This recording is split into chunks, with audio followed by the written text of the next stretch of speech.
bonjour à tous, merci d'être là à une heure si matinale. Donc aujourd'hui on est là pour la session gynécologie, nouvelles perspectives en fertilité, avec 3 topos bien différents qui nous montrent que l'AMP c'est pas un long fleuve tranquille, surtout actuellement. Donc nous allons commencer un peu dans le désordre par le topo donc, du professeur Florence Eustache, qui est chef de service du laboratoire de biologie de la reproduction de l'hôpital Jean Verdier et de l'hôpital Bichat. Sur le thème autoconservation avant vasectomie, les nouvelles demandes. Merci Florence, et donc tu as 20 minutes.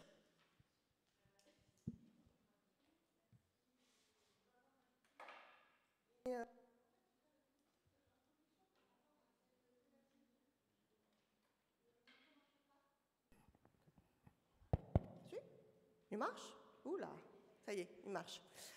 Donc une petite introduction, pourquoi en fait je me suis intéressée aux vasectomies et à la préservation de la fertilité avant vasectomie. En fait, on a constaté dans les sécos qu'on avait de plus en plus de demandes de conservation de spermatozoïdes avant vasectomie. Donc la question était, est-ce qu'on a plus de demandes parce que les gens sont plus sensibilisés à cette préservation de la fertilité, ou est-ce qu'on a plus de demandes parce qu'il y a beaucoup plus de vasectomies? Et autre question, c'était, finalement, cette population nous semble beaucoup plus jeune, et notamment avec des hommes qui n'ont pas d'enfants. Et donc, du coup, est-ce que cette population d'hommes qui ont recours à la vasectomie a changé? Alors, je vais commencer par un petit rappel sur la vasectomie, donc, qui est considérée donc, comme le moyen de contraception le plus fiable dans le contrôle de la fertilité masculine. Et dans le monde, il y a à peu près 50 millions d'hommes qui ont recours à cette contraception. Il n'y a pas beaucoup de données globalement sur la vasectomie, et les chiffres de 50 millions d'hommes, c'est vraiment plus ou moins. Donc on peut faire une vasovasostomie, donc on peut réparer, mais on sait très bien que le taux de grossesse chez les partenaires d'hommes ayant subi cette réparation, il est très faible, et qu'on doit considérer plutôt la vasectomie comme une méthode irréversible. Donc il est nécessaire de proposer une conservation des spermatozoïdes. Sur le plan légal en France, en fait, depuis 1996, on peut réaliser des vasectomies, mais ce n'était pas vraiment encadré par la loi. Certains urologues le pratiquaient, mais exigeaient systématiquement une préservation de la fertilité. Devant cette crainte sur le côté un peu non légal de la vasectomie, cette vasectomie était quasiment peu pratiquée. Depuis la loi du 4 juillet 2001, donc qui est relative à l'interruption de grossesse et à la contraception, donc on peut maintenant proposer de manière légale cette vasectomie. Il y a quand même un protocole qui est donc cette première consultation d'information où le praticien devra donner toutes les informations concernant l'intervention et les conséquences de cette intervention. Il y a un délai de 4 mois avant de confirmer et de réaliser cette vasectomie. Bien entendu, le praticien, si d'emblée ne souhaite pas pratiquer cette vasectomie, devra le dire au patient. En France, la préservation de la fertilité, donc la conservation de gamètes, est plutôt proposée de manière majoritaire. Le geste chirurgical est assez simple. Il se fait le plus souvent donc, sous anesthésie locale. C'est une chirurgie ambulatoire et elle consiste en une ligature du canal des canaux déférents plutôt. Attention, la stérilité n'est pas immédiate après l'intervention. Il faut attendre au moins 3 mois. Et il faut vérifier, il faut faire des spermogrammes de contrôle pour s'assurer qu'il n'y a plus de spermatozoïdes dans l'éjaculat. Donc la conservation, elle peut se faire avant vasectomie, mais elle ne peut pas se faire n'importe où. Elle se fera, bien entendu, dans des centres autorisés. Mais je ne sais pas si elle est pratiquée dans tous les pays. Alors, sur la vasectomie, comme vous pouvez le voir en fait sur cette diapo, donc, qui montre en fait les différentes méthodes contraceptives dans le monde, vous voyez qu'elle n'est pas du tout majoritaire, mais elle est variable aussi en fonction des pays et des continents. Donc elle est beaucoup plus fréquente sur le continent nord-américain, mais aussi en Océanie. Quand on regarde un peu plus en détail, on a en fait une distribution variable en fonction des pays, de la prévalence de cette vasectomie. Et on voit aussi qu'en fait, elle est réalisée dans moins de 5% dans les pays développés et dans environ 2,5% dans les pays en développement. Donc là, vous voyez sur ce tableau un peu la répartition en fonction des pays, en fonction des continents, mais aussi des pays. Et on peut voir en fait sur le continent nord-américain, l'Europe et l'Océanie, c'est la Nouvelle-Zélande, la Grande-Bretagne, le Canada et les USA, où on a le plus la vasectomie. En Asie, on retrouve donc le Bhoutan et la République de Corée. Et bien entendu, vous pouvez voir en Afrique, elle n'est quasiment pas pratiquée. Alors, dernièrement, il y a une grande discussion sur en fait, le fait que finalement, on pratiquerait moins cette vasectomie comme mesure contraceptive, et notamment aux États-Unis, avec des données qui sont relativement récentes, mais dans une population assez particulière, parce qu'il n'y a pas vraiment de registre. C'est souvent en fait un registre qui est fait chez des hommes qui sont en couple, qui ont des enfants et dont la vasectomie est remboursée par l'entreprise. Et on peut voir, donc, on a une légère diminution, mais ça ne concerne uniquement que les USA. Et c'est ce qu'a noté cette lettre récente dans Nature Review of Urology, que cette étude, en fait, ne concerne que les États-Unis. En plus, les États-Unis, c'est assez particulier parce que ça dépend aussi de la loi sur l'IVG qui est variable en fonction des États. Et par contre, ce qui était intéressant dans cette lettre, c'est que le taux des hommes sans enfants qui ont recours à cette vasectomie est en augmentation puisqu'il passe de 3% environ à 12,4%. Est-ce que les raisons économiques peuvent être aussi un choix qui fait que les hommes vont vers cette vasectomie? Ça fait partie des questions. Les barrières à la vasectomie sont le manque d'information, les perceptions erronées, comme il va y avoir une impuissance après la vasectomie, une baisse de la libido, une castration, le problème du geste invasif. Les gens ne sont pas du tout au courant en fait, que c'est un geste qui est relativement simple et qui n'est pas forcément douloureux. La religion aussi est une barrière à la vasectomie, la peur du regret, le coût, qui n'est pas forcément remboursé en fonction des pays, et la grande question actuellement, c'est le cancer de la prostate. Alors, quelle est la place de la conservation de spermatozoïdes avant vasectomie? Elle est très peu abordée dans les guidelines européens et américains, et il n'existe quasiment pas de données dans la littérature. Alors, est-ce que ça peut être le coût? Et c'est vrai que le coût, c'est fonction des pays. En France, vous avez une prise en charge qui est quasi complète entre la sécurité sociale et la mutuelle. Et par contre, dans les autres pays, non. Et vous voyez que les prix, quand même, varient. Et notamment, vous pouvez voir, en fait, 35 $ par mois pour la conservation aux États-Unis. Et au Danemark, vous pouvez avoir une conservation à vie pour 1 300 €. Donc, on a des tarifs en Espagne, par exemple. Je sais que ça peut aller jusqu'à 700 € pour réaliser cette conservation. Alors, est-ce que c'est une question d'organisation? Est-ce que c'est une question de coût? Est-ce que c'est une question de pratique? C'est vrai qu'en France, comme je vous l'ai dit tout au début, en fait, avant 2001, donc à partir de 1996, où on pouvait réaliser cette préservation de la fertilité, comme il n'y avait pas vraiment de cadre légal, les urologues envoyaient systématiquement, quand ils le faisaient, faire une conservation pour se protéger. Donc, est-ce que du coup, il y a eu une habitude qui s'est mise en place en France, plus le fait que le coût c'est pris en charge, peut-être que ça se fait du coup beaucoup plus facilement. Cette étude récente européenne a été réalisée entre janvier et juin 2021 et le but de cette étude était de demander justement aux urologues, est-ce que vous proposez une préservation de la fertilité de manière systématique avant vasectomie? Est-ce que vous jugez que c'est obligatoire de la proposer et est-ce que c'est une faute professionnelle de ne pas la proposer? Donc cette étude a été proposée donc à différents pays, donc 12 pays, l'Irlande, l'Angleterre, la Suède, la Finlande, enfin vous pouvez tous les lire. Et malheureusement, seuls 5 pays ont répondu. Donc ces 5 pays étaient la France, la Belgique, le Luxembourg, la Hollande et la Finlande. Et vous voyez en fait sur ce tableau, la France est majoritaire dans la discussion de la cryopréservation avant la vasectomie.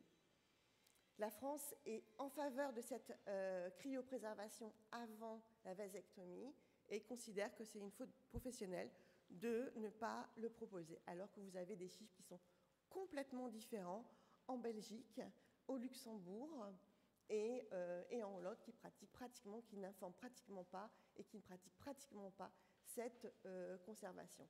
Donc ce qui est dommage, c'est que seuls 5 pays ont répondu. Ça aurait été intéressant de savoir le Royaume-Uni, puisque le Royaume-Uni, vous avez vu tout à l'heure que c'est partie des pays qui le proposent le plus. Et malheureusement, ils n'ont pas répondu à ce questionnaire. Alors, à la question, est-ce qu'on fait plus de vasectomies en France? Eh bien, comme vous pouvez le voir sur ce graphe qui est en haut, oui. Puisqu'entre 2010 et 2021, on est passé de 1900 vasectomies à 23 000 vasectomies. Donc, on multiplie pratiquement par 12 le nombre de vasectomies. Et je vous ai mis en dessous, pour information, donc le nombre de ligatures de trompe remboursées entre 2010 et 2021, qui sont légère diminution. Et finalement, on a 21 000 en 2021 ligatures de trompe et 23 000 vasectomies. Un grand changement. À la question, est-ce que finalement on a plus de conservation parce que les gens sont plus sensibilisés ou simplement parce qu'on a plus de vasectomies? En fait, on a plus de vasectomies. Là, je me suis arrêtée à 2020 parce que je n'avais pas le bilan complet pour 2021 sur le nombre de conservations. Et même finalement, quand on regarde le taux de conservation, il est stable, voire même en légère diminution, puisqu'en 2010, près de 9% faisaient cette conservation, et on n'est plus qu'à 6% en 2020. Alors, quelle est cette population d'hommes qui vient faire cette conservation? Donc, j'ai fait une petite photo sur plusieurs sécos, Marseille, Rouen, Lire, Strasbourg et Jean Verdier, donc sur Paris, à Bondy. Et donc, qu'est-ce qu'on peut observer? Donc, que les hommes qui réalisent cette congélation sont quand même plus jeunes. On est passé de 40 ans à 37 ans. Il y a plus de personnes qui ont moins de 30 ans. Le statut marital, on a un petit peu moins de personnes qui sont en couple ou mariées. Et ensuite, ils n'ont pas forcément d'enfants avant cette conservation et donc avant cette vasectomie. Donc il semblerait en fait qu'on ait une évolution sur cette population. Et quand on essaye de voir un peu l'indication de la vasectomie, là aussi, il y a notamment cette notion de je ne veux pas d'enfants ou je ne veux plus d'enfants, mais c'est surtout je ne veux pas d'enfants sur cette ligne-là. Et la notion aussi du choix du couple qui apparaît et la contraception féminine impossible, c'est aussi toujours présent. Donc, on a une petite photo, on va agrandir cette photo en interrogeant davantage de ces causes. Mais bon, la population d'hommes qui viennent faire la conservation n'est pas forcément la population qui font cette vasectomie. Donc on va amorcer un travail avec les urologues pour essayer de mieux définir la population, la nouvelle population qui réalise une vasectomie. Les barrières à la congélation, à la conservation, c'est probablement l'information, la réalisation, c'est-à-dire qu'il y a encore une consultation, une prise de sang pour les sérologies, le prélèvement, donc parfois ça peut être aussi un frein, et le coût, mais bon, en France, je ne pense pas. Les réutilisations en 2012 ont noté 5% d'hommes qui avaient préservé, qui utilisaient en fait qui utilisaient les spermatozoïdes congelés, pardon. Et notamment, c'était le plus souvent suite à une nouvelle union. Et sur les vasovasostomies, le taux est d'environ 3 à 5%, mais on sait très bien que on va avoir des anticorps. Bon, maintenant avec l'ICSI, vous allez me dire, c'est plus trop un problème, et que les paramètres spermatiques sont aussi altérés. Donc on ira plus facilement vers une aide médicale à la procréation. Donc, en conclusion, la vasectomie, on a une grande variation des pratiques à travers le monde. Est-ce que l'information pour cette méthode de contraception masculine est suffisante? Ça, c'est un vrai point d'interrogation. Il y a vraiment très très peu de données, quasiment pas de données dans la littérature sur la conservation de spermatozoïdes. Et moi, de ce que j'ai vu, ça a l'air d'être une pratique assez française. Le rôle du coût de la congélation, de la conservation à l'étranger, qui fait que en fait, c'est pas proposé, c'est peut-être un facteur à prendre en considération. On a plus de vasectomie en France, mais pas forcément plus de conservation, proportionnellement, on est d'accord.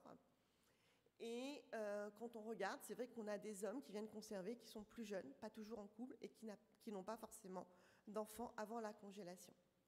Mais cette population, autoconservation et ceux qui font une vasectomie, n'est pas forcément la même. Je tiens à remercier donc, toutes les personnes qui sont ici, qui m'ont aidé à réaliser donc, ce petit travail et qui m'ont donné leurs données pour les autres séquences. Je vous remercie.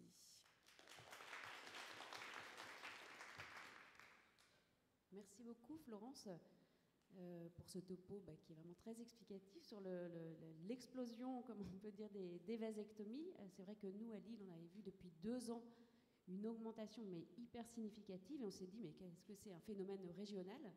Donc c'est rassurant ou pas, enfin, je ne sais pas, je n'ai pas d'avis, mais effectivement, et encore plus, on a l'impression sur l'année 2022.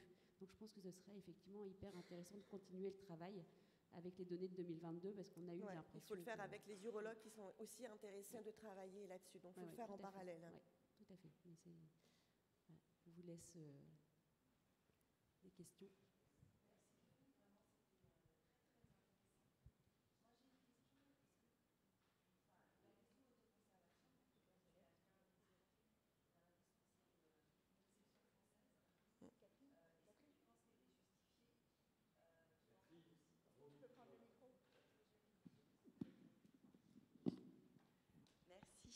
Donc, est-ce que tu penses que l'autoconservation avant vasectomie est justifiée, tenant compte aussi, et ça c'est toujours la même question qu'on pose dans le cadre de la préservation de la fertilité, du taux de réutilisation? C'est une vraie question. Alors, si en effet on a de plus en plus d'hommes jeunes qui n'ont pas d'enfants, j'ai envie de dire quand même oui, parce que je trouve que c'est peut-être pas très très raisonnable d'avoir recours à une vasectomie.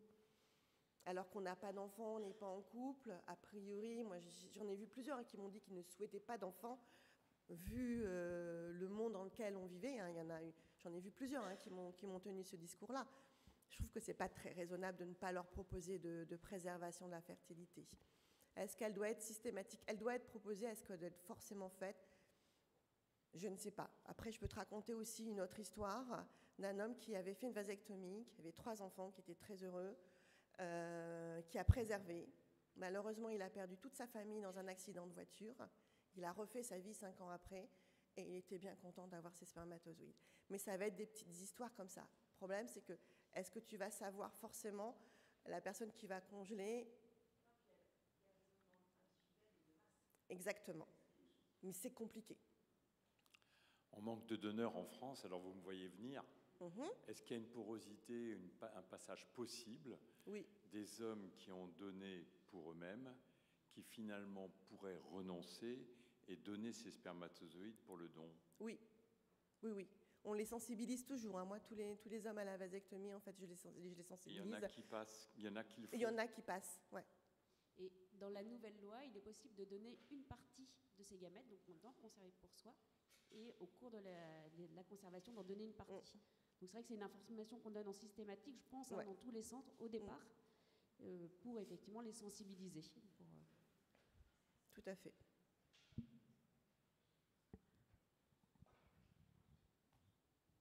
Est-ce que vous avez d'autres questions ?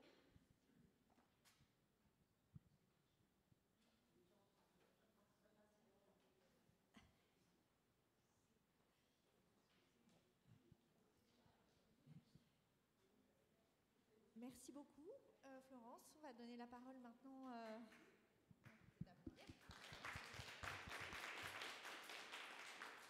à Vanessa Gaillet, qui travaille donc à Paris, qui, après avoir travaillé longtemps à Cochin, est maintenant installée en libéral, et qui va nous parler de l'intérêt de l'AMH chez les femmes jeunes en demande de dons de spermatozoïdes. Risque de discrimination, donc un topo extrêmement éthique. Je te laisse la parole, Vanessa. Alors, bonjour, merci de m'accueillir ici, je suis très contente. Alors, c'est bien, Catherine Patra vient de me faire le lien quand on disait justement autoconserver on voit bien d'après les chiffres que sur la masse, sur tout le monde, ça n'a pas l'air d'être très intéressant sur le taux de réutilisation des paillettes, mais individuellement, c'est toujours intéressant. Et donc là, c'est tout le problème de discriminer des femmes en fonction de l'AMH. C'est sûr que quand on manque de dons de spermatozoïdes, va bien falloir à un moment discriminer ou pas les femmes. Et par contre, individuellement, on va voir. Alors bon, comme je pense que tout le monde le sait ici, l'AMH, c'est un marqueur de réserve ovarienne. Ça fait pas mal d'années que ça a été étudié. C'est intéressant parce que c'est produit par les follicules des cellules de la granulosa pendant les toutes premières phases de développement. Et donc, c'est la phase où c'est indépendant de la FSH. Donc, plein d'études, on ne va pas revenir dessus, ont montré que c'était un très bon marqueur de la réserve ovarienne. C'est un bon marqueur de la réponse à la stimulation ovarienne. Par contre, c'est beaucoup plus controversé sur la prédiction des chances de grossesse et de naissance vivante, notamment en AMP. Alors, il y a pas mal d'études qui sont controversées là-dessus. Alors là, j'en ai repris quelques-unes. Alors là, on n'est pas dans le cadre du don de sperme et de l'insémination. Là, c'est une méta-analyse qui porte sur 13 études, dont 3 qui incluaient que des femmes dont on connaissait que la réserve ovarienne était diminuée. C'était des patientes en vue d'une FIV ou une ICSI. Donc ça, c'est une étude écossaise. Il y avait 6306 femmes, 5764 femmes dont la réserve ovarienne était inconnue avant l'inclusion et 542 où on savait qu'elles avaient une insuffisance ovarienne. Et donc, quand on regarde les autres ratios, on voit que l'AMH, indépendamment de l'âge, est prédictif de naissance après AMP. Mais par contre, si on regardait un peu plus les résultats, alors on voyait que pour les patientes, donc à droite, les patientes qui ont une insuffisance ovarienne connue, c'était donc là, quand la MH est basse, c'était encore plus prédictif de naissance vivante.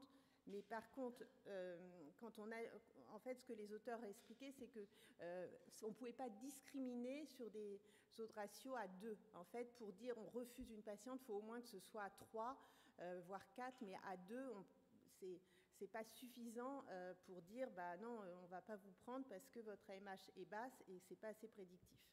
Donc là, quand on regardait un peu plus précisément, ce qu'ils voyaient, c'est que la précision prédictive était faible de l'AMH en fait sur le taux de naissance et ça ne pouvait pas être un facteur d'exclusion. Donc là, il y avait donc après, il y a d'autres méta-analyses. J'en ai repris une autre de 2015. Donc là, c'était 19 études en FIV ou ICSI avec encore pas mal de patientes, 5373 patientes. Donc, et là, on retrouvait en fait des résultats similaires et donc avec une faible association de l'AMH et du taux de grossesse clinique. Par contre, la même étude, la même équipe, je veux dire, avait été regardée donc, chez les patientes qui avaient une diminution de la réserve ovarienne. Donc là, on connaissait dans l'inclusion des études que l'AMH était basse et on voyait que il y avait une corrélation négative de l'AMH avec le taux cumulatif de grossesse. Alors, ce qui était intéressant, c'est que là, ils prenaient aussi en compte le taux cumulatif de grossesse, parce que souvent, en fait, dans les études, dans les méta-analyses, on ne prend pas les embryons congelés. Donc, il y avait pas mal d'études qui disaient « Ah ben non, finalement, sur le taux de grossesse, c'est en FIV-ICSI, la MH n'est pas prédictive. Mais en fait, vu que la réponse ovarienne est moins bonne, qu'il y a moins d'embryons congelés, quand on regarde les taux cumulatifs de grossesse, forcément, si la MH est basse, il y a une moins bonne réponse à la stimulation, moins d'embryons et moins de grossesse vivante. Donc là, ce qui concluait, c'est que le taux de grossesse clinique était corrélé à l'AMH indépendamment de l'âge, de la race, du BMI et de la dose totale de FSH et du nombre d'embryons transférés. Alors par contre, ce qu'on voit quand même, c'est que moi je trouve j'étais surprise, chez les patients de 35 ans, avec des AMH quasiment indosables, des taux de grossesse, et c'est là où on voit qu'individuellement, il y a quand même 22% de taux de grossesse chez des AMH quasiment indosables en FIV-ICSI. Donc c'est toujours pareil, discriminer sur l'AMH, individuellement, la patiente, si elle a une chance de grossesse, c'est quand même autre chose que de passer en don d'ovocytes. Toujours la même équipe, hein, en fait, ils ont beaucoup publié, hein, c'est une équipe américaine qui a beaucoup publié là-dessus, et puis vu qu'ils prennent tout le registre américain, ils ont pas mal de données. Donc là, ils avaient exclu toutes les AMH supérieures à 1, et ce qu'ils retrouvaient, c'est une forte corrélation de l'AMH à la réponse à la stimulation ovarienne, mais aussi une AMH qui était corrélée au taux de naissance. Quand on regarde, on voit, hein, bien sûr, chez les patientes avec une AMH inférieure à 1, on a une corrélation entre le nombre d'embryons transférés, le nombre d'ovocytes, la probabilité de naissance vivante. Mais, comme je vous disais déjà, des taux de grossesse quand même qui restent très raisonnables. Et là, on est chez des patientes infertiles. Alors, qu'est-ce qu'il en est de l'AMH chez finalement des femmes qui essayent de concevoir naturellement? Alors c'est une petite étude ça, mais bon, alors déjà c'est une étude franco-suisse, et puis avec mon ancien chef de service, donc j'étais contente de la citer. Et donc c'est une étude rétrospective sur 87 patientes, elle a eu lieu à Genève, des patientes qui avaient entre 23 et 41 ans, qui ont accouché, qui ont conçu naturellement, et il y avait un questionnaire qui était réalisé à la maternité sur le délai de conception, et le dosage a été effectué au premier trimestre de la grossesse, sur le dosage de l'AMH. Donc les patientes, donc là c'est vraiment que des patientes fertiles, on voit l'AMH en moyenne est à 2,1, elles ont un BMI moyen autour de 22,9. Enfin voilà, c'est patientes, on va dire, standards. Et on voit que, pas un scoop, la MH est corrélée à l'âge, mais par contre, il n'y avait aucune corrélation entre le délai de conception naturelle et la MH, donc chez des patientes fertiles, hein, et une corrélation, par contre, entre l'âge et le délai de conception. Alors, c'est une petite étude, hein, et elle est rétrospective, mais seul l'âge influençait le délai de grossesse. Et donc après, ils avaient regardé les AMH inférieurs à 1 et ils avaient pris le groupe des AMH inférieurs à 2. Et quel que soit, qu'on soit dans le groupe inférieur à 1 ou dans le groupe inférieur à 2, il n'y avait aucune influence de l'AMH sur le délai de conception. Alors, qu'est-ce que nous dit l'AMH et les inséminations intra-utérines? Donc là j'ai repris une série d'études parce que qui montraient en fait ce qu'on voit, c'est qu'il y a peu d'études en fait avec les inséminations intra-utérines, très peu d'études prospectives et puis des résultats assez discordants, que des petites séries. Alors j'ai cité cette étude chinoise, c'est une étude rétrospective qui porte sur 84 femmes, et donc là c'est des patientes qui ont une infertilité inexpliquée. Le premier cycle était stimulé, et il y avait une insémination, et regardez le taux de grossesse clinique qui était à 19%.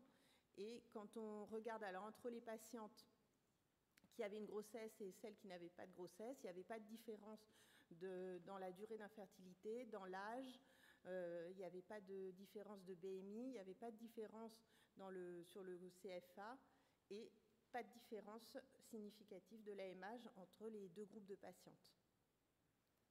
Et quand on regardait les deux groupes de patientes, la durée de la stimulation était la même. Il y avait le même nombre de follicules au moment du déclenchement. Et donc après, ils avaient regardé les plus ou les moins de 35 ans. Et alors, bon, vous me direz, c'est des petites séries, hein. Il y avait peu de patientes, mais il n'y avait aucune différence significative. Donc là, une autre étude de 2010. Donc ça, c'est une étude danoise.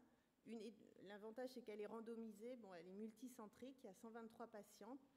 Et donc, en fait, ils ont randomisé, mais finalement, ils n'ont pas utilisé les données de la randomisation. Alors, ils avaient fait 2 groupes où il y avait des patientes qui avaient une stimulation qui était individualisée, entre 50 et 100 unités de gonadotrophine.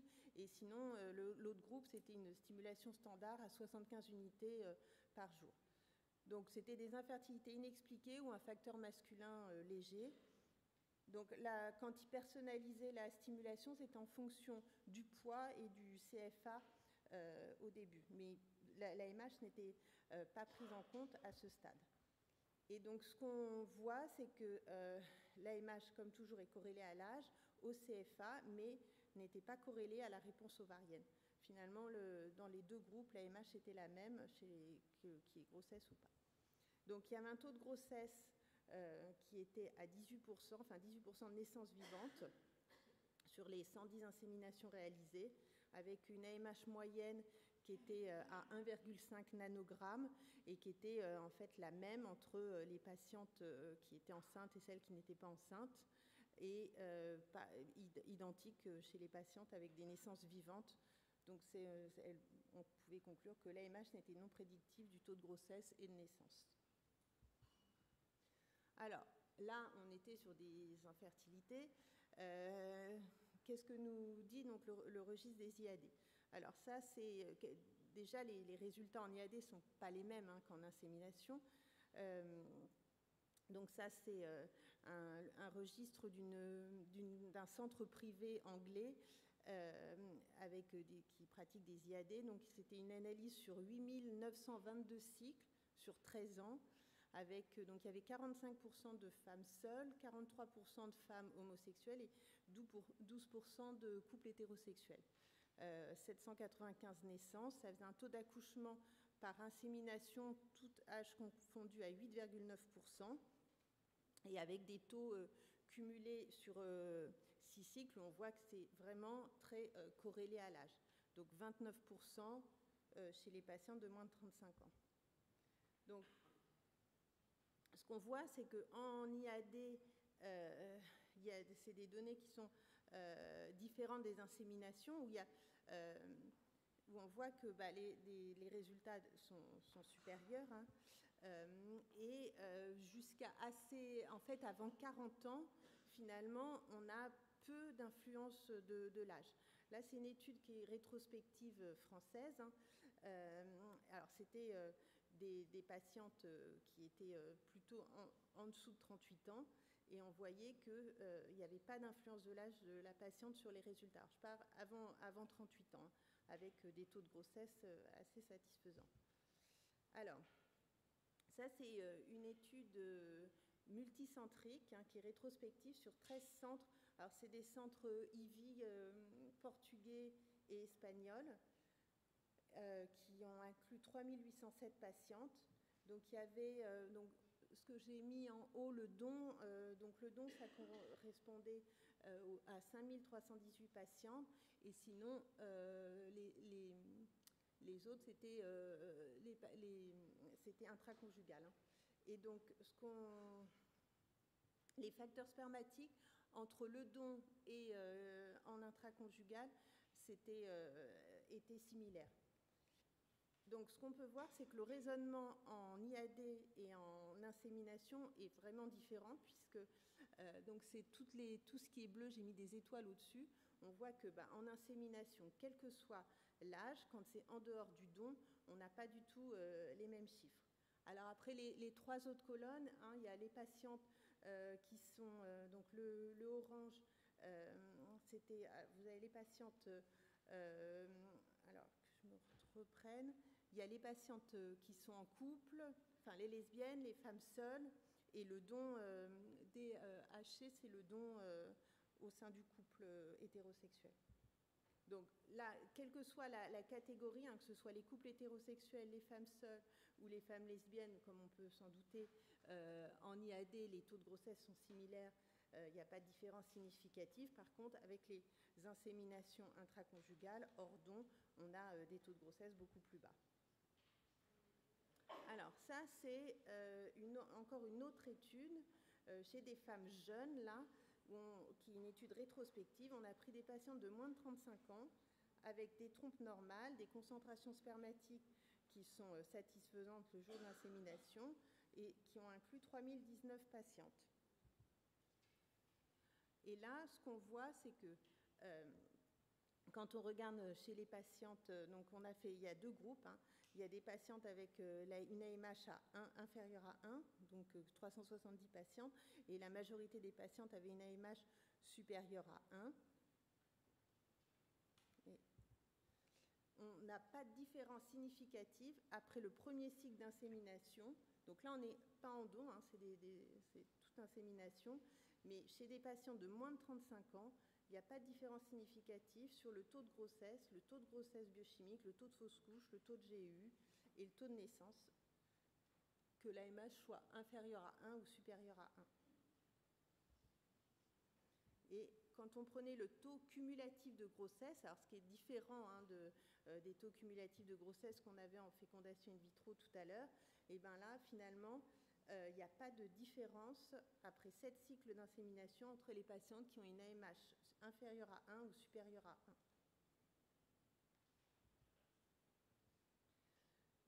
1. Alors, ils ont regardé donc s'il y avait des différences significatives dans les causes d'infertilité de ces couples, et que ce soit des facteurs masculins, des patientes avec des fausses couches à répétition, des infertilités inexpliquées, des facteurs cervicaux.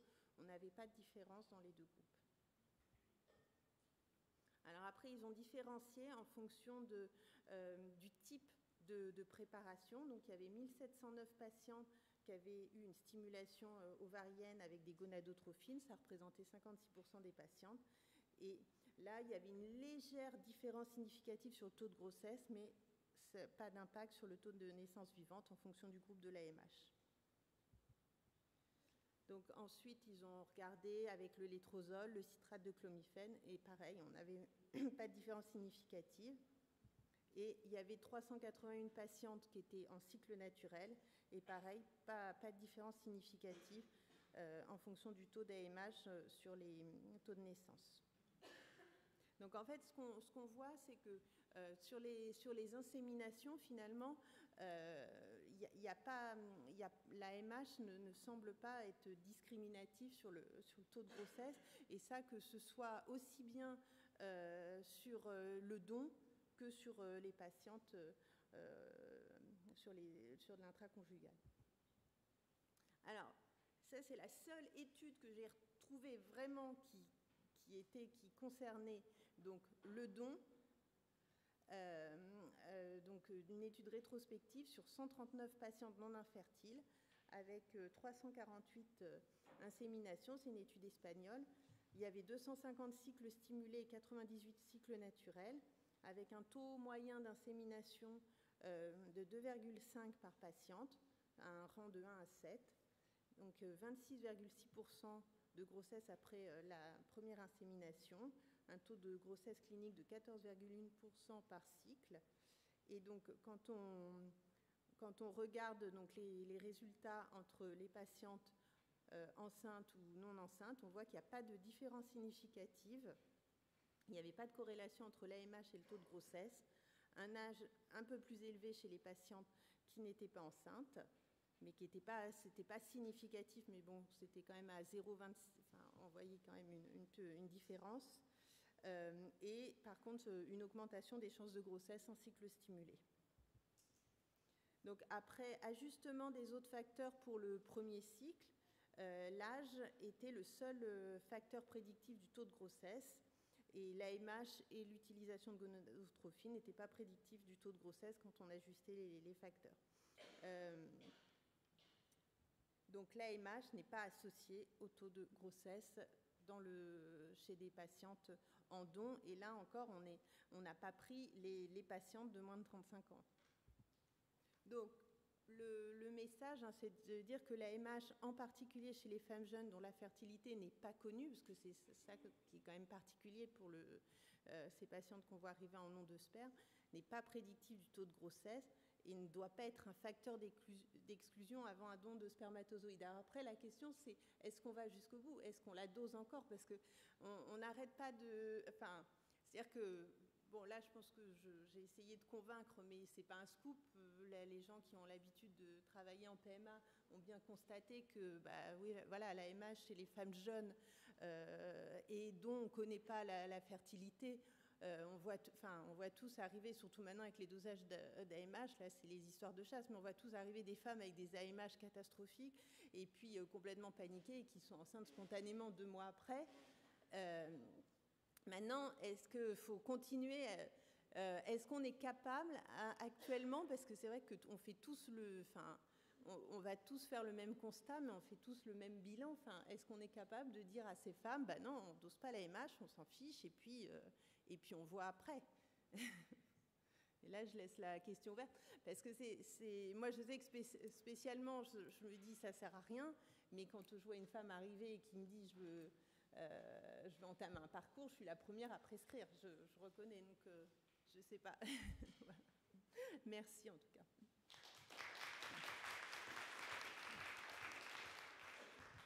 Merci beaucoup Vanessa, je laisse la parole immédiatement aux questions. Je n'ai pas de réponse à ta question. Merci beaucoup, c'était très clair.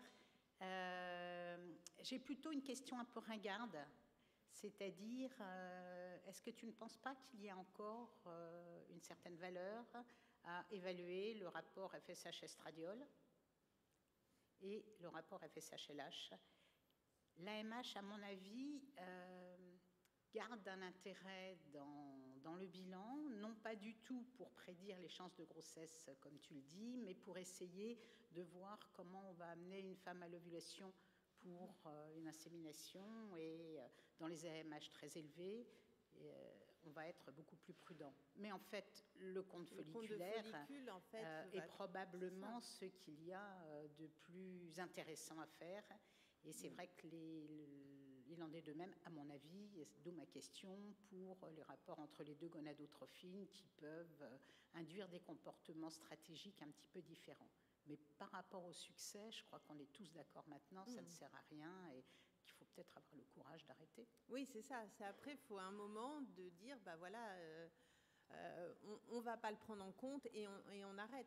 Parce que c'est vrai que c'est très angoissant en plus pour les femmes c'est pas du tout les mêmes patientes qui essayent depuis des mois d'avoir un enfant et qui ont besoin de savoir leurs réserves. Là, moi, je vois arriver les femmes qui sont en demande de don de sperme, elles n'ont pas du tout le même discours, elles sont pas du tout renseignées, elles sont...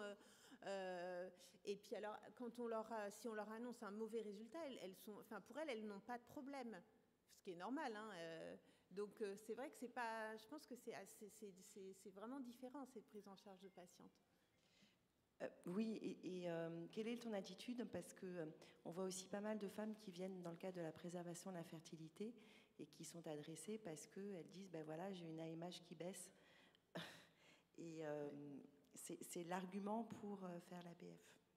Oui, alors là, moi, j'essaye de leur dire, mais après, je vais avoir alors moi qui ai des filles très féministes entre 17 et 22 ans, quand elles m'entendent dire ça, elles hurlent. Mais moi, j'incite plutôt qu'à préserver ces femmes à avoir un enfant assez rapidement. Mais alors, l'autre jour, j'ai tenu ce discours-là à la maison. On m'a dit, mais maman, mais la liberté, comment tu peux dire ça? Je dis, mais oui, mais à un moment, il y a une réalité. Parce que moi, je raconte toujours l'histoire de Port-Royal, d'une patiente, quand on faisait les préservations de la fertilité, qui avait 25 ans, qui est arrivée dans mon bureau catastrophée parce que son gynécologue lui avait fait une AMH qui était quasiment indosable, qui voulait une préservation de la fertilité. Elle était en panique complète. Le jour où on a fait l'écho pour commencer la stimulation, elle était enceinte. Spontanément, elle est revenue juste après son accouchement en disant faut vite me préserver. Vous savez, mon AMH est basse, je veux une grande famille.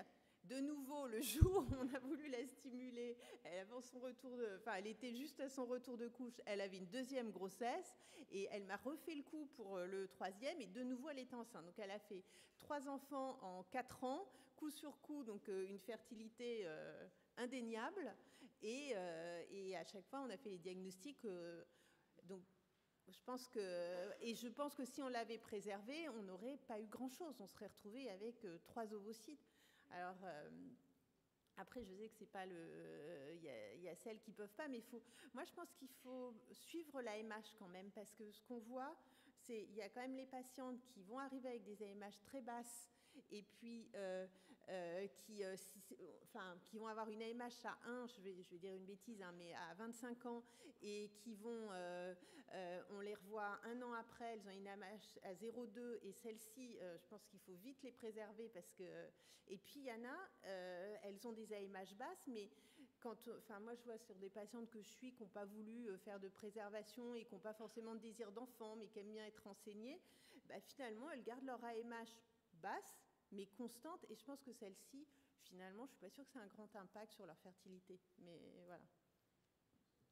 Pour tous nos collègues qui ne sont pas comme nous baignés dans l'AMP à longueur de journée, attention aux AMH basses sous pilule.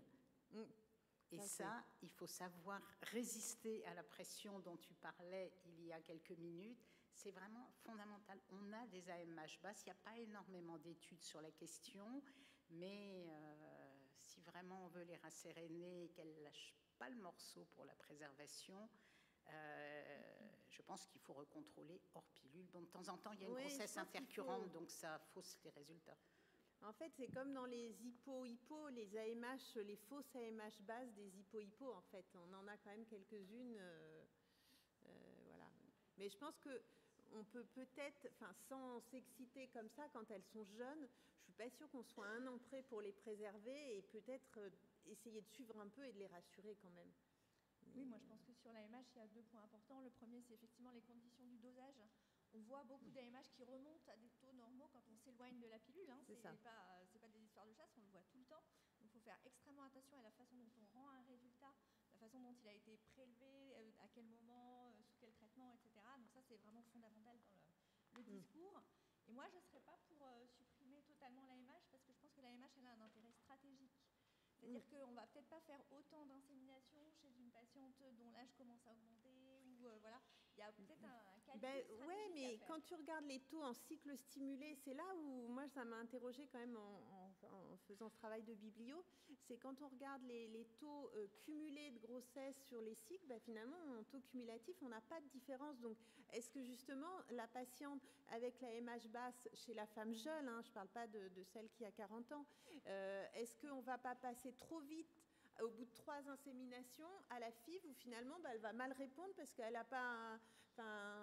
Et c'est plutôt ça, parce que tu as bien montré que la MH était liée au résultat en FIV. Chez les patientes qui commencent à être vieillissantes, qui ont une AMH basse, il faut peut-être passer en FIV plus tôt, sans attendre qu'elles aient 40 ans. Voilà, mais moi je parle vraiment, là le message c'était vraiment les femmes. Je pense que c'est vraiment pas le raisonnement chez la femme qui a moins de 35 ans. Je suis pas sûre, c'est effectivement plus de 35 ans, je pense que la MH est stratégique. Mais finalement, avant 35 ans, je pense que c'est différent. Et puis bon, quand même, l'AMH, il faut la corréler au compte de follicules en trop, hein, parce que la patiente qui a l'AMH basse à 0,3 sous pilule, mais qui a 10 petits follicules sur chaque ovaire, c'est pas la même que celle qui a 3 follicules de 10 avec son AMH à 0,2.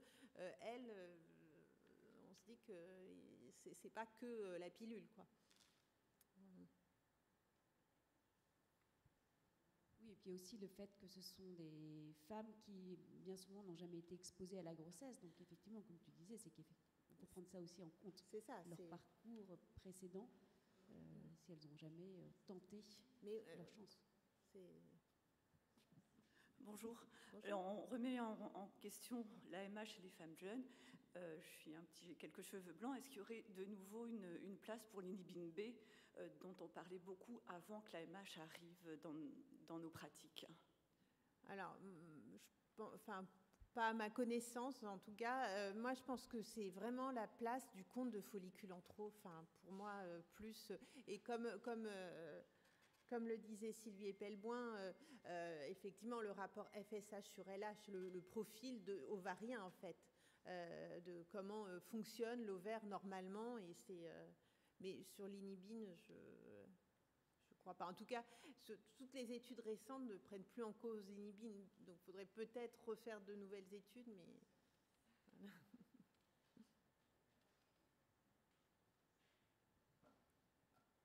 Pas d'autres questions? Et merci beaucoup, Vanessa. Bon, merci.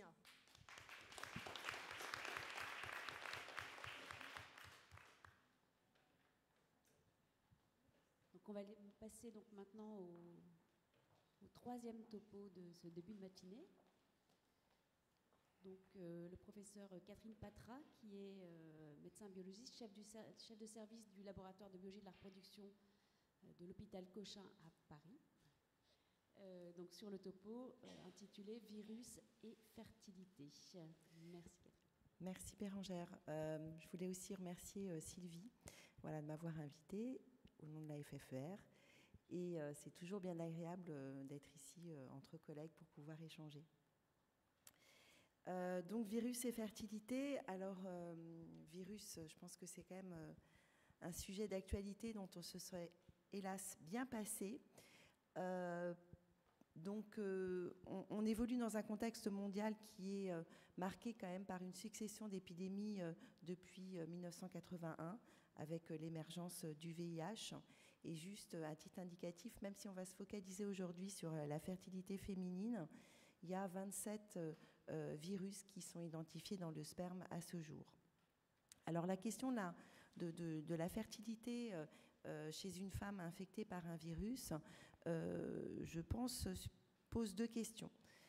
La première concerne en fait son interférence entre le souhait d'être mère et l'infection virale, qui varie bien évidemment selon la gravité du virus, la possibilité d'un traitement, la possibilité d'une vaccination du conjoint, d'une transmission de l'enfant, et donc de la sévérité de la maladie. Et puis après, il y a l'impact lui-même du virus sur la fertilité. Donc la fertilité naturelle, la fertilité dans le cadre d'une prise en charge en assistance médicale à la procréation. Est-ce que celle-ci, en fait, est-ce que l'infection virale est l'indication d'une prise en charge en AMP, ou est-ce que c'est un facteur associé ou surajouté à une infertilité? Et puis, bien évidemment, les effets sur la grossesse et sur l'enfant à naître. Et donc, on va le voir, les problématiques sont excessivement variables selon la nature du virus. Alors, je ne vais pas vous parler de tous les virus. J'ai essayé de faire un petit échantillon sur les virus les plus importants. Donc, on va commencer par le VIH. Et vous le savez, le VIH est associé à une diminution du taux de fécondité. Donc, déjà, Massad, en 2004, avait comparé le taux de fécondité dans une population de femmes fertiles par rapport à une femme, dans une population de femmes vivant avec le VIH par rapport à une population de femmes séronégatives, avec un taux de fécondité qui était significativement diminué. Et on sait que chaque année de plus, l'infection à VIH est associée à une baisse de 2% de la fertilité chez les femmes. Une autre étude, une étude rétrospective qui a porté à peu près sur une dizaine d'années dans 11 pays d'Afrique et sur 3851 femmes. Et donc, ils ont observé, en fait, chez des femmes qui souhaitaient être enceintes, eh bien, le taux de fécondité. Et ils leur demandaient, en fait, si la grossesse, quand elle survenait, eh bien, survenait dans les 3 mois après l'arrêt de la contraception ou moins. Et vous voyez, en fait, donc dans la population, il n'y a pas de pointeur, bon. Dans la population HIV positive, il y a une diminution, en fait, significative du taux de fécondité. Et cette diminution, en fait, elle s'exerce surtout après 3 mois de l'arrêt de toute contraception. Donc le VIH est associé à une diminution de 25% de chances de grossesse. Autre étude, une étude de cohorte qui est prospective, également en Afrique, chez des femmes qui vivent avec le VIH, âgées de 15 à 49 ans, et qui ne prenaient pas de traitement antirétroviral. Et donc là, vous avez en fait les différents pays dans lesquels cette étude a été faite, avec le statut en fait séronégatif, positif ou inconnu. Et on va regarder en fait le taux de naissance, et vous voyez qu'il y a une diminution significative du taux de naissance quand il est exprimé par personne année chez les femmes séropositives pour le VIH par rapport au groupe contrôle. Et quand on regarde en fait en fonction de l'âge, eh bien, il y a une diminution en fait de 0,02 la fertilité chez les femmes infectées par le VIH après ajustement avec des facteurs confondants, âge, site, année. Alors, quels sont les facteurs associés? Les facteurs associés, on sait que la charge virale, eh bien, de façon négative, impacte les chances de grossesse. Dans cette étude cas contrôle avec des femmes VIH qui souhaitaient être enceintes, dont un certain nombre a donné naissance par rapport à celles qui n'étaient pas enceintes, eh bien, la charge virale médiane des femmes qui ont donné naissance était significativement inférieure par rapport à des femmes non enceintes. Ce qui a conduit les auteurs à avancer l'argument que toute augmentation de la charge virale était associée à une diminution des chances de naissance.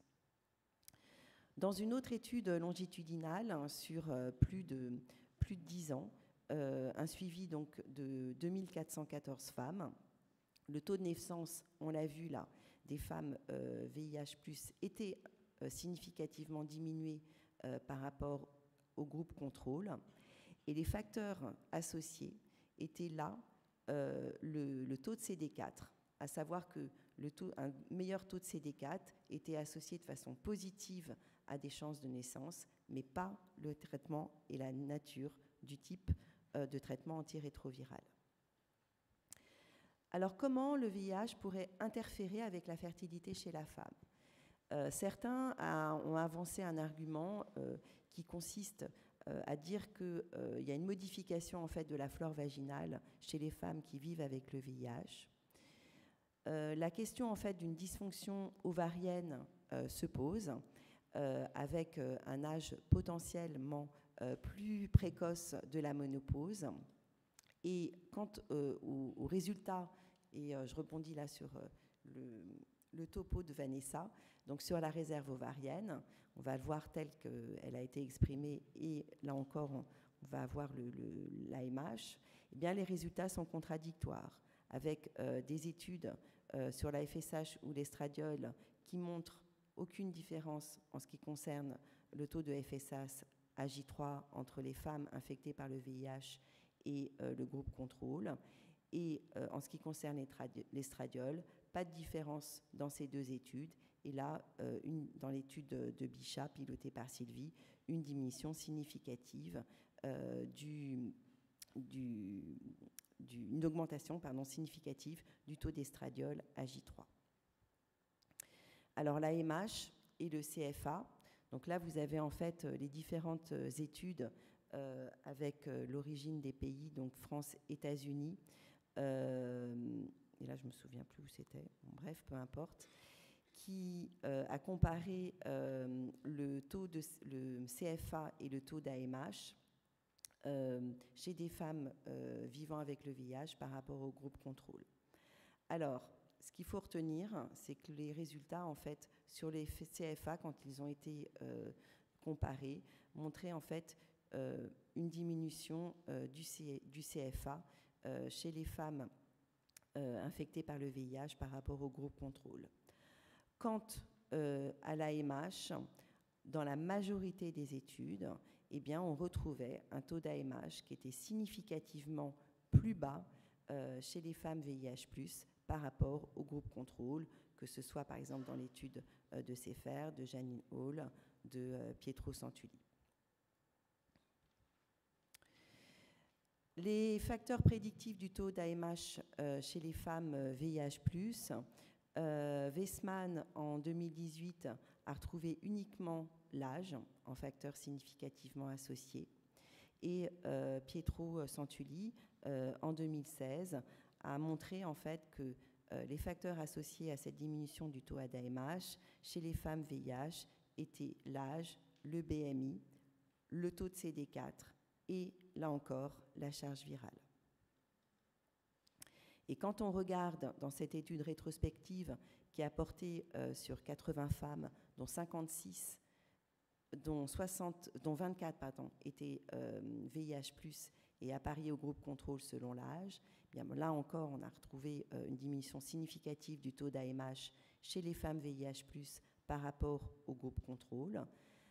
Et vraiment, dans cette étude, ils ont réussi à démontrer que le statut, le fait d'être infecté par le VIH, était le seul facteur indépendant qui prédisait le taux d'AMH basse, mais que, là encore, il y avait une association en fait entre un taux d'AMH basse et certains facteurs, comme la charge virale. Vous voyez ici que, comme la durée du traitement antirétroviral, excusez-moi, plus ce traitement augmente, bien plus le taux d'AMH est important. Et le temps entre le diagnostic du VIH et la mise en place en fait du traitement antirétroviral, ce qui signifie que plus vous initiez tôt le traitement antirétroviral, eh bien, plus vous allez avoir des chances d'avoir un taux d'AMH qui sera conservé. En ce qui concerne l'impact du VIH sur les paramètres biologiques de la FIV, les résultats dans l'ensemble montrent quand même une diminution par rapport au groupe contrôle en ce qui concerne les taux d'implantation, les taux de grossesse et d'accouchement et le taux de naissance d'enfants nés vivants après fécondation in vitro. Donc voici un certain nombre d'études qui ont comparé les résultats à la fois biologiques et cliniques chez un certain nombre de couples dont la femme était VIH+. Donc là, vous avez les effectifs et le nombre de cycles. Et vous voyez en fait que dans un certain nombre de cas, les taux en fait cumulatifs de grossesse par cycle sont diminués, notamment dans cette étude donc de Bichat et de Cochin, et l'étude aussi de Janine Hall. Donc très rapidement, pour résumer, le VIH est associé à une baisse de la fertilité, une baisse des marqueurs de la réserve ovarienne, une baisse des résultats en AMP avec un rôle protecteur du traitement antirétroviral. Et on pense que l'état inflammatoire chronique généré par l'infection au VIH, associé à une augmentation du stress oxydatif, eh bien, impacte la fertilité chez la femme. Passons maintenant au VHB. Donc, il y a quand même beaucoup moins d'études chez la fertilité chez la femme qui vit avec le VHB. Certaines études ont montré une association entre le VHB et la métrorragie. Des troubles de l'ovulation ont également été invoqués, qui seraient plus fréquents chez les femmes infectées par le VHB, notamment si l'infection en fait est une infection chronique active, donc qui sont porteuses d'un antigène anti-HBE. Et certains d'entre eux aussi pensent qu'il y a une fréquence plus importante d'infertilité tubaire. Mais ces résultats reposent sur des petites cohortes et bien évidemment sont à prendre entre pincettes.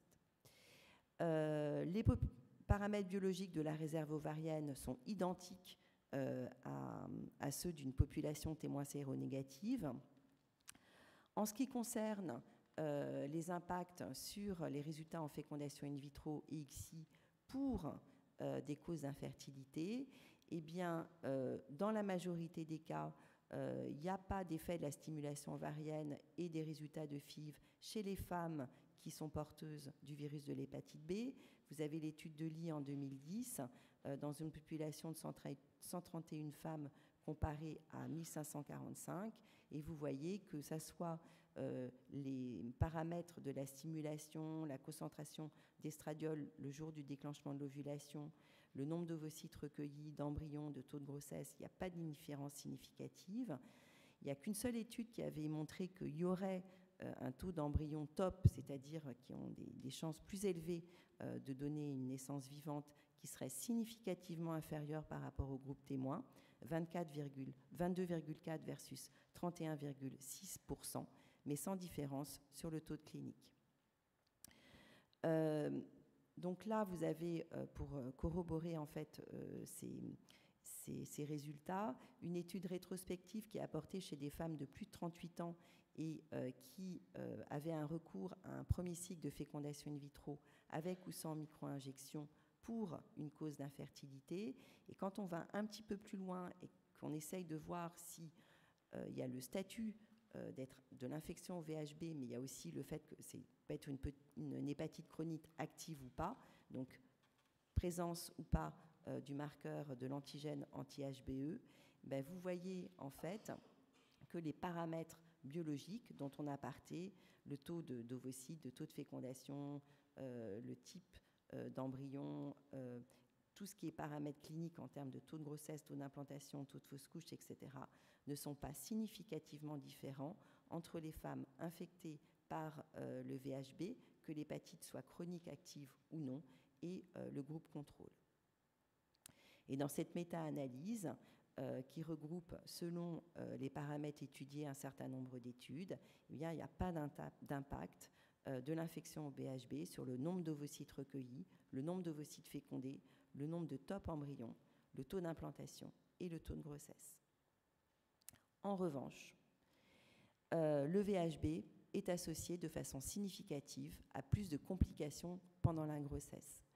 Ça a été montré en fait par plusieurs études, notamment cette étude qui date de 2021, qui est une méta-analyse, qui a porté sur le risque de diabète gestationnel ou de prématurité et qui montre dans les deux cas une augmentation en fait significative du risque de diabète et de prématurité lorsque la femme est porteuse de l'antigène HBS. Donc, pour résumer, pour le VHB, pas d'effet sur la fertilité, pas d'impact sur les paramètres biologiques et cliniques en FIVIXI, mais une augmentation du risque de diabète gestationnel et de prématurité. Alors, quelques mots sur l'HPV. Donc, l'HPV, vous savez, c'est l'infection sexuellement transmissible à plus fréquence. C'est un petit virus à ADN qui infecte les muqueuses des tractus anogénitaux et respiratoires. Et selon le type de sévérité, on peut distinguer en fait les papillomavirus de haut risque ou de bas risque. La prévalence de l'infection est d'environ de 11 à 12%. Elle est maximale chez les femmes de moins de 25 ans, spontanément résolutif. Son rôle dans l'infertilité féminine est incertain. La majorité des études, en fait, ne trouvent absolument pas d'impact sur le taux de fertilité naturelle chez les femmes lorsqu'on regroupe, en fait, les types d'infections à type HPV à haut ou à bas risque. Yann, en 2020, lorsqu'il a essayé en fait de dissocier les deux et qui s'est focalisé uniquement sur l'impact du HPV, eh bien de haut risque, donc ça portait en fait sur plus de 9252 femmes, eh bien a montré que la prévalence dans une population de femmes infertiles était donc de l'HPV de haut risque était significativement plus élevée par rapport à la population de femmes fertiles. Quel est l'impact sur les résultats en FIV? Là encore, en fait, les résultats sont variables. Vous avez deux études rétrospectives qui montrent que le HPV serait associé à des échecs de fécondation plus fréquents, donc des échecs inexpliqués en fécondation in vitro conventionnelle, 40% versus 13,5 ou 76,5 versus 57, ce que je trouve quand même anormalement élevé, mais pas retrouvé lorsqu'on s'intéresse uniquement à l'HPV de type 16. Quoi qu'il en soit, le taux de grossesse par cycle ne serait pas impacté par ce type de virus. Dans la méta-analyse qui portait en fait sur 7 études de cohorte, 4 prospectives, 3 rétrospectives, avec un total de 1390 participants, le risque relatif n'étaient pas significativement différents. Et lorsqu'on regarde en fait donc, le type d'études ou les génotypes de l'infection à HPV, au grade ou lorsqu'on cumule les deux, mais il n'y avait pas de risque surajouté et pas d'impact en fait du virus sur les taux de grossesse.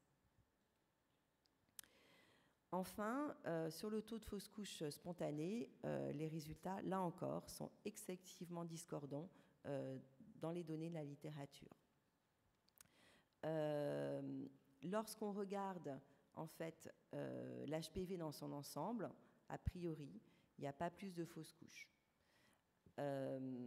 Mais dans cette méta-analyse, il retrouverait en fait un risque plus associé lorsque là, c'est le HPV de bas grade. Et dans cette méta-analyse, vous voyez en fait là 5 études avec les effectifs et ils ont comparé en fait la prévalence de l'HPV dans un groupe contrôle par rapport à des femmes qui avaient eu au moins une fausse couche. Et dans ces études-là, ils retrouvent en fait une prévalence qui est plus importante de façon significative par rapport au groupe contrôle, sauf dans l'étude italienne qui portait sur, presque plus de 500 femmes et qui là retrouve un résultat inférieur. C'est-à-dire que la prévalence de l'HPV est inférieure chez les femmes qui ont au moins un antécédent de fausse couche spontanée par rapport au groupe contrôle. Et l'hypothèse qui avait été émise, c'est qu'il y aurait une disparition en fait plus importante de l'infection suite aux fausses couches. Donc ça a conduit en fait le groupe du risque viral de l'Échereux à émettre en AMP un certain nombre de recommandations et où est discuté quand même de différer la prise en charge en fait lorsqu'elle est nécessaire en assistance médicale à la procréation. Donc, pour résumer, l'HPV, un effet sur la fertilité, éventuellement si c'est un HPV de génotype de haute sévérité, pas d'impact sur les paramètres en fécondation in vitro, et éventuellement une augmentation des échecs de fécondation ou de risque de fausse couche. Et enfin, je vais quand même terminer par SARS-CoV-2, ça nous manquait. Donc, très rapidement, vous savez que le virus, il agit sur les cellules en fait par 2 récepteurs, ACE et TMPRSS2. En théorie, pour résumer, il y aurait un impact en fait théorique du virus dans le tractus féminin. Mais là encore, on retrouve des résultats variables selon le type de tissu qui est investigué et la façon en fait dont vous allez rechercher le récepteur, que ça soit par exemple par RNA-seq, si vous recherchez la protéine, et la façon dont vous allez rechercher la protéine. Ce qu'il faut résumer en fait de tout ça, c'est que quand on fait un transcriptome, il y a une forte expression donc de la CE2 dans des cumulus, dans des cellules de cumulus humains, dans l'ovaire et éventuellement aussi dans le liquide folliculaire. Quant au récepteur TMPRSS2, les résultats sont contradictoires et certains en fait ont retrouvé une faible expression dans les cellules du cumulus, ovaire, que ce soit en ARN ou en protéines. Quand on regarde la coexpression de ces 2 protéines, elle pourrait être présente en fait dans une sous-population d'ovocytes de primate non humains, mais quoi qu'il en soit, SARS-CoV-2 en fait est incapable d'infecter. Alors il y a eu quand même beaucoup d'études sur l'effet de SARS-CoV-2 sur la fertilité. Il y a quand même un certain nombre d'études qui reportent des impacts sur le cycle menstruel, par exemple sur la durée du cycle, l'existence de douleurs, etc. Mais les études qui le rapportent, de toute façon, en fait, soulignent que tous ces effets sont réversibles dans les mois qui suivent l'infection. Il n'y a pas d'effet de l'infection sur les marqueurs de la réserve ovarienne et il n'y a pas d'effet non plus sur la fertilité. Aux États-Unis et au Canada, ils ont une étude de cohorte en fait, de suivi chez des femmes qui souhaitent être enceintes, l'étude Presto, qui porte sur 2370 femmes. Et à l'aide de questionnaires, ils ont regardé en fait le possible impact de l'infection sur la fertilité.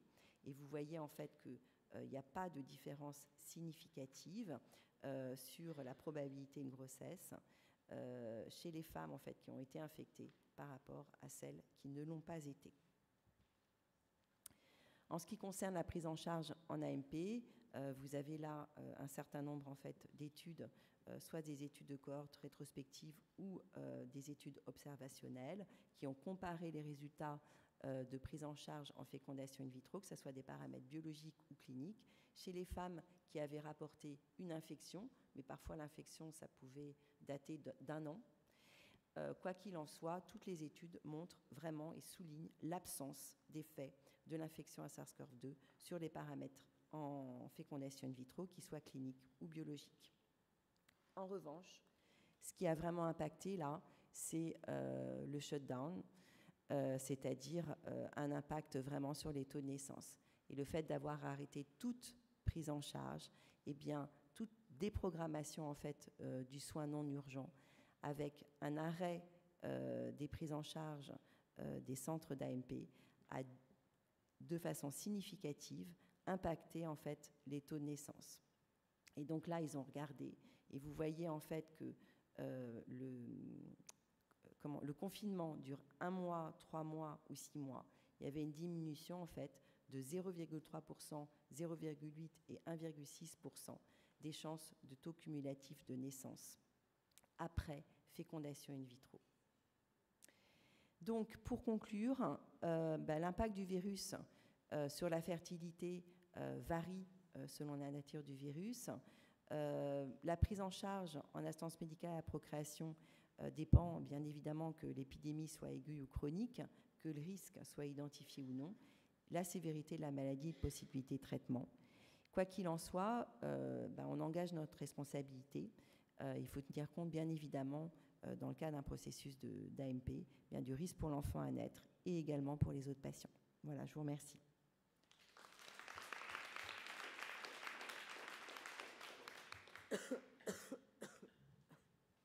Merci beaucoup Catherine pour ce topo très exhaustif et extrêmement clair. Il se passe beaucoup de choses dans les instances dirigeantes sur à la fois le virus du Covid et à la fois les autres virus. Est-ce que tu peux nous donner une petite idée de l'avenir en ce qui concerne la prise en charge en risque viral? On vient de recevoir de l'ABM une notion que c'était plus la peine de s'intéresser au Covid en AMP, que c'était plus la peine de chercher s'il y avait une infection, de faire des tests et qu'il fallait simplement interroger sur le fait qu'il y avait une pathologie en cours ou un contact de moins de 15 jours. Est-ce que ça va finalement complètement disparaître en termes de surveillance? Et puis pour les autres virus, les guides de bonnes pratiques sont en cours de rénovation. Je ne sais pas si tu peux nous en dire un peu plus. Alors, la première question, effectivement, il y a des recommandations tout à fait logiques maintenant sur le fait d'interroger ou pas sur s'il y a une infection en cours, mais je dirais comme toute infection, dans la mesure où la fièvre ne peut pas impacter en fait les résultats.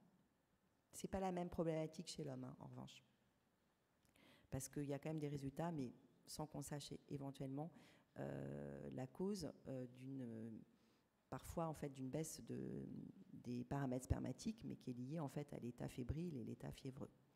En revanche, l'ABM, dans ses recommandations que j'ai parcourues très rapidement, sans l'imposer, recommande quand même vivement la vaccination. Et ça, je ne sais pas si c'est encore très interrogé lors des consultations sur la vaccination en fait contre... Ouais. Non, parce qu'en fait, je pense qu'on en a tous un peu assez aussi, quoi. Et on a l'impression d'être redondant, mais vraiment dans les recommandations, l'ABN a encore redit l'importance de la vaccination dans le cadre d'un processus en AMP. Et elle précise qu'on peut effectivement vacciner n'importe quand dans le processus, même en cours de stimulation. Exactement. L'important c'est de l'avoir fait, que ce soit un premier, deuxième, troisième rappel, ça n'a pas d'importance. Donc ça, et en ce qui concerne le guide des bonnes pratiques, il est en cours. Je ne peux pas t'en dire plus.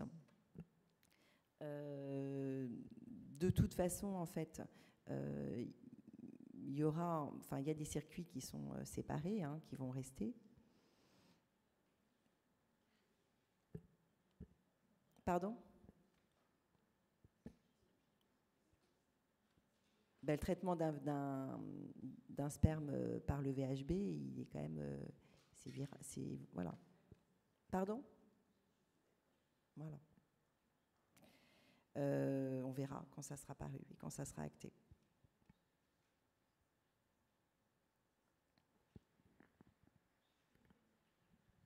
Est-ce qu'il y a des questions, observations dans la salle ?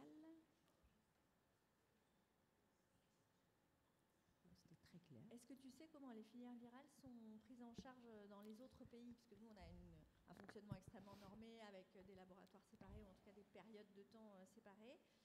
Est-ce que partout au monde, c'est pareil ou est-ce que... Alors, ils ont des parcours séparés et c'est très, très étonnant, en fait, de voir comment dirais-je, ils réagissent, en fait, de façon différente par rapport à l'infection virale. Par exemple, pour Zika, ils n'avaient absolument pas du tout le même type, en fait, de recommandation. Nous, à un moment donné, il fallait qu'on teste toutes les personnes qui revenaient dans un pays, en fait, où l'infection sévissait, ce qui a quand même été excessivement coûteux. Et eux, en fait, quand on discute, parce que moi j'ai fait partie du groupe de travail là pour l'échereux, ils étaient excessivement étonnés de ces pratiques en disant que ça coûtait très cher et que ça n'avait aucun intérêt. Donc je pense qu'il y a effectivement des approches qui sont totalement différentes et qui dépendent aussi de la prise en charge par la sécurité sociale ou pas, parce qu'ils nous disaient de façon très claire, hein, nous on ne peut pas demander à nos personnes de rechercher le virus de Zika dans le sperme à chaque fois qu'ils viennent dans un pays où l'infection sévit. Donc il y a des points communs. Par exemple, voilà, sur les attitudes sur le VIH, etc. Et puis, il y a des points qui étaient totalement discordants. Donc, c'était l'idée de faire un consensus. Voilà. Mais il y a des approches différentes, oui.